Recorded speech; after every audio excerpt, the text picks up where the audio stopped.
Welcome to the CIO Water Cooler TV. My name's David Savage and today I'm joined by James from Nutanix. How are you?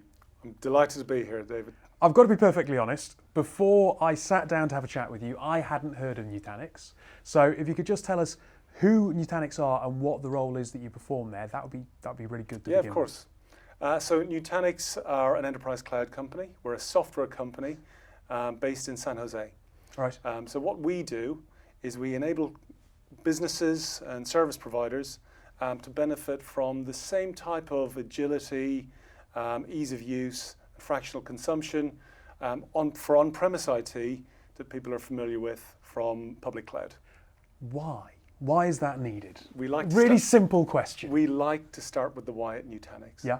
So Nutanix exists because public cloud has changed expectations on the way IT is delivered. It set an expectation around fractional consumption, around ease of use, and agility. So what we're trying to do in Nutanix is deliver that for on-premise IT. And the reason it's relevant for on-premise IT is the economics don't always stack up for public cloud, particularly for predictable workloads.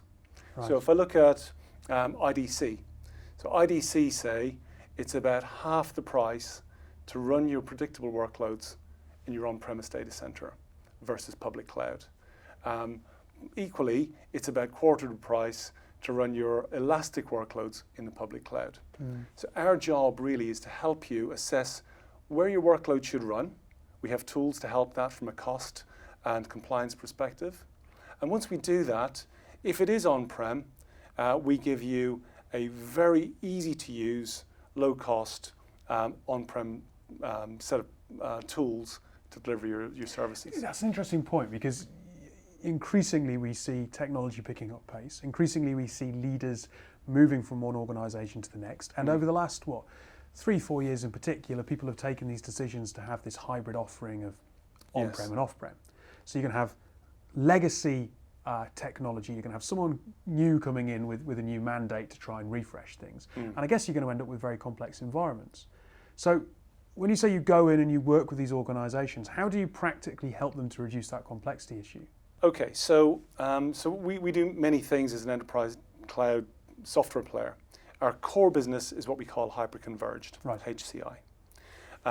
So if you look at a legacy on-premise IT environment for many companies, it would be what we would call a 3-tier infrastructure. Server, network, storage, probably all different brands, networked together, and somebody would have to manage them, the installation, the maintenance of them, and the migration and upgrades. What we're delivering is a software-defined system which essentially encapsulates all of that capability in just x86 servers. All of the intelligence will enable us to share workloads and cluster out and scale out using software to grow out. So an analogy I use from a consumer world is the original kind of 3-tier infrastructure. Think of a hi-fi separates, where you buy your CD, your amp, your speakers, you've got a bucket of remote controls, and you're the only one at home who can use it. Whereas what we're offering in some ways is more like a Sonos smart speaker, where you want to listen to music, you just plug it into your network, anybody at home can use it. You want a bigger sound or you want it in another room, you just buy another one. That's what we're enabling simplistically in an analogy within your data center. Now you mentioned that you're based in San Jose as an organisation. That's right. I assume you're based elsewhere, but that's where the company was formed or headquartered, or? Yes, so the company was founded actually just 10 years and 2 days ago now. Right. So a big just celebration. Had a big celebration. Yes, we did. Right. So we're getting on to 5,000 people, and we onboard about 1,000 customers every quarter. Well, I think what would be quite interesting, because you must have an overview on this. There's a surprising amount of companies who are still looking at cloud infrastructure and cloud offerings, and I thought it was, I don't know, maybe 4 or 5 years ago that most organisations were going through this transition. Yes. Turns out that's not the case. Which areas do you see this really being a hot topic where you can make a real difference? You know, is it particular sectors or geographies where this is still kind of a big push going on? Well, so first of all, Nutanix adopts a multi-cloud approach itself. So we use Microsoft 365, Right, okay. Salesforce.com, ServiceNow, et cetera. So we're in a multi-cloud world. So the workloads that we service, they can be anything. And they can be any vertical. And you know, so long as they run in a virtual environment, they will fit on Nutanix. So originally our workloads were predominantly virtual desktop, VDI, but actually more and more of our workloads now are databases, SAP, so we're certified for SAP HANA, for Oracle RAC, so it's across all verticals, all workloads.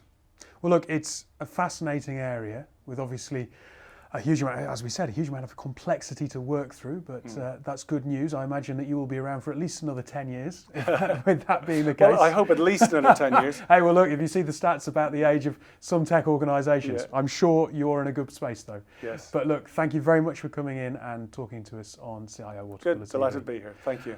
If you enjoyed today's show, why not go to ciowatercooler.co.uk to find out more content and see what else you can pick up and learn from some of the peers who we've got talking on the platform.